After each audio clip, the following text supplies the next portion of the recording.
Gospod minister, kakšna je v tem trenutku krize vloga slovenske gospodarske diplomacije, kako lahko pomaga slovenskim podjetjem na tujih trgih?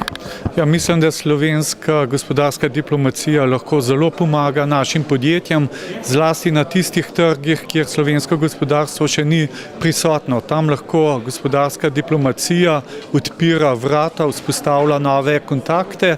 So pa nekatere države, zlasti v Srednji Aziji, ki potrebujejo tudi kontakt z aktualno državno oblastjo. Naprimer, prejšnji teden sem obiskal Kazahstan z močno gospodarsko delegacijo in tam, če želiš sklepati velike posle, je potrebno, da imaš to tudi potrjeno nekako tudi strani njihovih oblasti.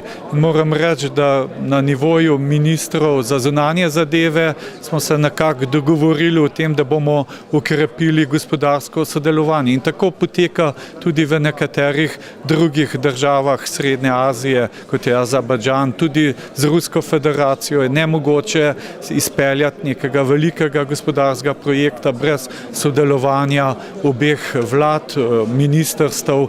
Tako da gospodarska diplomacija v nekaterih delih sveta je izjemnega pomena za to, da se sklepajo gospodarski posli, medtem ko v Evropski uniji seveda vloga gospodarske diplomacije manjša, ker se pač je tam prosti trg in seveda subjekti sami poslujejo brez pomoči države. Čeprav moram reči, da tudi v okviru Evropske unije se dostikrat podjetja tudi poslužujejo storitev gospodarske diplomacije, zlasti takrat, ko naprimer ni plačano pravočasno ali so neke reklamacije, ko gre pa za neke klasične gospodarske težave, takrat pa zaprosijo tudi kakšno našo ambasado za pomoč. Kateri so prioritetni trgi, kje so zdaj največje priložnosti za naša podjetja? Kot veste, Slovenija je precej odvisna od izvoznega gospodarstva.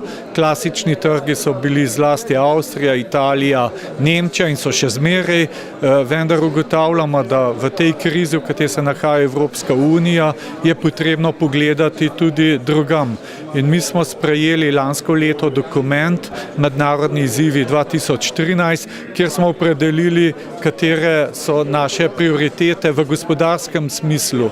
In sicer gre za Rusko federacijo, Kitajsko, Turčijo, Azerbajdžan, Kazahstan, Indija. To so države, kjer bo gospodarska diplomacija jih posebej obdelovala. In zato tudi moj obisk v Kazahstanu je bil ravno v tem kontekstu.